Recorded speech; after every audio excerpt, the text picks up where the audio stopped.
Okay, on May the 5th, not 4th, unfortunately, just couldn't swing it, but May the 5th, the 25th anniversary of The Phantom Menace releasing in theaters, I saw The Phantom Menace in theaters. That's right.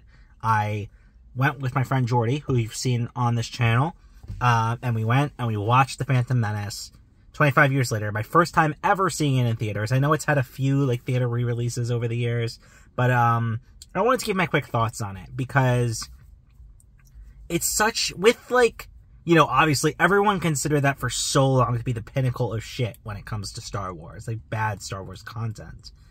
But there's movies that have come since then that, in my opinion, are significantly worse. Namely, the Clone Wars animated movie and not the show, and the Rise of Skywalker, which I think are barely functioning movies. And that's like where I would say The Phantom Menace differs, in that it is a perfectly competent movie. The narrative makes sense. The characters are like characters, you know? It like works as a movie. It is not terrible. It has terrible elements to it, but it is not. And that's like the interesting thing, like when rewatching it with like hindsight. And I rewatched it a few years ago, like during the pandemic, when I was watching all the Star Wars content over again. And I kind of like grew to this opinion then, but I feel like I have a better sense of like what it like really, the issue with it is now. And that's, it has no audience. That's why I think it was so hated upon release, especially after having no Star Wars content for so long, being a follow-up to the original trilogy. And I think that's where this movie suffers, because the narrative, the plot itself is good. It's good, it's interesting, as an adult. When I watched this movie as a kid, there was no possible way I comprehended this plot. I can't see a way. It is a very political plot. It is a very, like, you know, you need to follow this plot. It's not like you can kind of zone out, or else you won't really know what's going on. And I think that's where the issue lies. It is a plot that is not comprehensible to kids in a movie doused with material for kids. Like, Jar Jar Binks is insufferable. All filled, like, you know, obviously this is like not, I'm not saying anything new. I'm not bringing anything new to the table by saying Jar Jar Binks is terrible. But not just Jar Jar. There's so many like kid-centric humor and moments in this movie, especially on like Naboo and Tatooine. Like early Naboo, like when they go to the Gungan village and things like that. There's so much kid-centric humor in this movie, and it just creates this like weird duality where it's like this very adult plot and narrative and main cast of characters coupled with like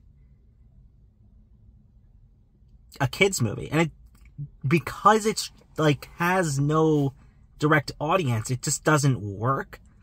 And this is all to say, after watching it now, I think this is a good movie. I think The Phantom Menace is good.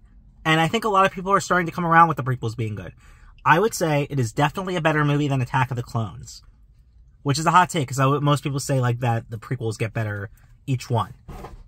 I mean, Revenge of the Sith is like incredible movie, so obviously it's like has much higher heights than this. But I feel like The Phantom Menace is like, I don't know, I think it was good. I enjoyed it. I sat through it, and like I was expecting to be bored. I was expecting to be like really fucking frustrated with the shitty stuff. And, you know, the actor that plays Child Anakin is terrible. Anakin's dialogue is terrible. But Natalie Portman, famous actress, she was fucking bad in this movie. And it's not like, you know, it's mostly George Lucas's dialogue. I will say that. But like, I still had a good time with it. I still like really thought, I think this plot works. I think it is a great setup movie for the rest of the prequel trilogy and where it's going. I think like the world building it gives for the Star Wars universe, like it gives so much good world building for this universe that like the originals didn't do. You know, the originals, obviously they had to build the world to start with, but this gives a whole, like, better grasp of how this universe worked and operated before the Empire. And I think this movie really concretes that. Like, it cements that. And, yeah, I mean, Attack of the Clones expands that, and obviously the Clone Wars show. I think it does, I think that's exactly it. That's exactly how I would describe it. This movie feels like a pretty good arc of the Clone Wars show. You know, that's exactly what the vibe of this movie is. And I think the issue was that people were expecting another original trilogy movie after Come Back. And this is not that at all. It has a very different identity, very different style. People were complaining about Force Awakens being so like A New Hope. No, this movie is nothing like A New Hope. I know there's the whole, like, poetry, it rhymes meme, but, like, there's sort of rhyming there, but, like, to entertain George Lucas's idea, but it's such a different movie, and it has its own unique visual identity, even compared to the prequels as well. I think this movie has, like, this, like, 90s, like, early CG, like, sort of, like, nostalgia to it, where it's, like, and I think the other two prequels don't have that. And, you know, the dialogue is stale, but this is also a much more, like, colorful movie than, like, the other two prequels. It has, like, such vibrant environments and, like, such massive scale. And a lot of it is done in, like, shitty CG, but, like, the scale of some of these planets, like, seeing Coruscant for the first time and seeing Naboo and, like, the palace, these are huge, massive locations. And they're, like, honestly, it's, like, it feels, you know, almost like Windows 97, like Windows XP-esque. Like, you want to explore these wallpapers and these, like, environments. I don't know if I'm making any sense here. I'll wrap this up. Also say, this is not a terrible movie by any means. In fact, I think I enjoyed it. I think it's pretty good. The issue is that it just doesn't know its audience. It doesn't have, like, a direction it's going in terms of its audience. And that's why no audience really connected with it at the time. At least that's my takeaway in retrospect watching this in theaters 25 years later. But hey, I just wanted to give my thoughts. Happy belated Star Wars Day. Star Wars is, you know, there's shit in it for sure, but it's still such a magical franchise and such a, like, a homey franchise for me. So yeah, that's my thoughts.